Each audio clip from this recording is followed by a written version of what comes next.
What is going on, people? Welcome back to Double Clutch Auto Reviews, and thank you so much for tuning in for another video. My name is Mark, and today it's kind of a rainy, stormy day down here in South Florida, but I figured this was the perfect day to take some time and show you guys the latest thing that I received from Blackstone Laboratories. Blackstone Laboratories is a company out of Fort Wayne, Indiana that sends you a free at-home test kit for your engine's oil. They can also do your boat engine, your motorcycle engine, whatever, but today we're gonna focus on my 2008 Honda Accord. This puppy is getting un poquito viejo, getting up there in age at around 175,000 miles right now, and I kinda just wanted to see how the health of my engine was doing. And I discovered that Blackstone Laboratories offers this for free in one of Chris Fix's videos. I'll link that in the description as well. But as you can see, it's very simple. You just go online, fill out the form, and they send you a free at-home test kit. So let's open it up and check it out. So as you can see, this is the package it comes in. Open it up real quick. First and foremost, we have the outer container for the oil specimen with the Blackstone Laboratories sticker on it.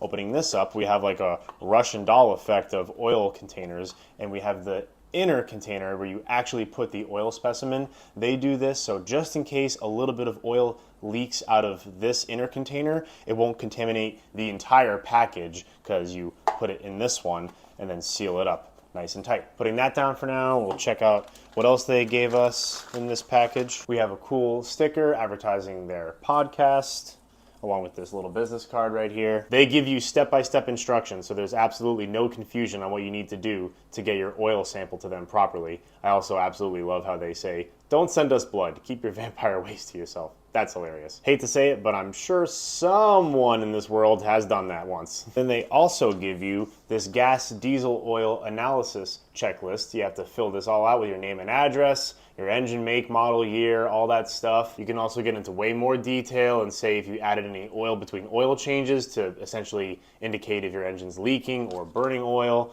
and all this other information on the back right here. And then lastly, the prepaid postage packaging to ship it back to them. Now, this is the oil that I got from my last oil change. As you can see, I put it just in this plastic cup for the meanwhile. We are going to unscrew this and use a funnel, of course. We don't need a mess for no reason.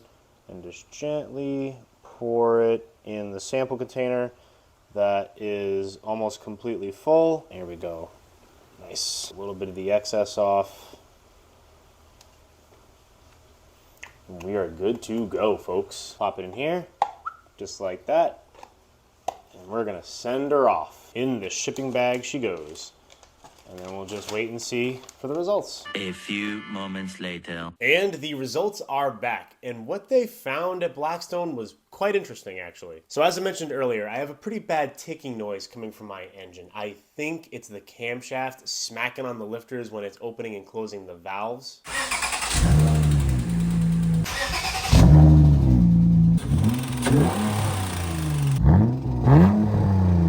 But I'm not exactly sure where it's coming from, and typically if the camshaft is wearing, you would see a lot of iron or copper. However, surprisingly, the Bruja doesn't have any elevated levels of any wear metals except chromium. That's typically indicative of piston ring wear, and unfortunately my engine has about 7 times the normal average of what they would expect out of an engine with this many miles on it, about 185,000. And as you can see, scrolling down the oil report that they have done for me, this is so nice. Look at all this. Has all my information, the type of engine I have, Honda 3.5 liter V6 in my 2008 Accord. As you can see, my oil change interval was 4,044 miles. I used Mobil 1 high mileage 5W30, and they left a nice paragraph here. Mark, thanks for alerting us for the ticking noise. The iron was actually okay, which is awesome to hear. And unfortunately, like I said, the chrome is really high. We're not sure if it's related, just watch it. So I'm gonna send them more oil samples and see if it's going up.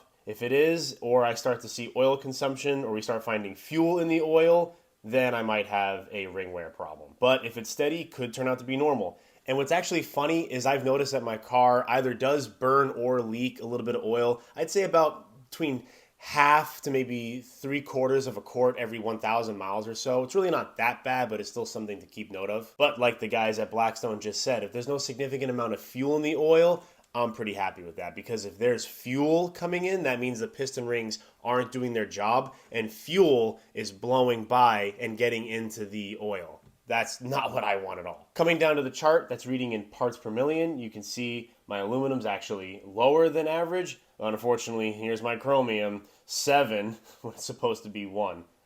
Oh well, let's keep an eye on that, right? Iron is actually lower than universal averages. That's fantastic. Same thing with copper. Super surprising. The only other factor that might be playing a role is if the camshaft is made of a specialized alloy. Therefore, the chromium and another metal called molybdenum. Molybdenum. If chromium and molybdenum are present, then that could also indicate some camshaft wear, which my molybdenum is also a little elevated. Not crazy. Universal average is 86 and mine's at 101. So we're just going to have to hope for the best. Thankfully, though, the major wear metals like iron, aluminum, lead, copper, those are all pretty low. And when you scroll down, everything else seems to be pretty A-okay. I'm super happy with this. And as you can see here, look, fuel, we have a little bit, but that's really nothing bad. Antifreeze, nothing. Water, barely anything. That's what I love to see. Zero trace of any coolant, so that's fantastic. I know my head gasket's good. So as long as we keep an eye on the chromium and the fuel levels, Brewha is in pretty good shape for now. So essentially, most of this is pretty good news. I have some bad news, but it's nothing catastrophic, which I kind of was worried about. I'm not going to lie to you guys. All that's left to do, though, is just keep changing my oil regularly, keep sending in samples, and seeing if any of those values go up that I have to worry about. If not, though, I'm just going to keep running this thing until the wheels fall off. A huge thanks to Blackstone Laboratories for doing this oil analysis for me. I sincerely appreciate it, and this is fantastic information to know about my car. Now, I hope you guys found this video helpful, informative, and insightful, and if you did, please make sure to leave me a thumbs up down below, and also consider subscribing. It really helps me out to grow my channel, and I sincerely appreciate it, guys. Thank you so much. Take care. I'll see you on the next one. Have a great rest of your day. Peace.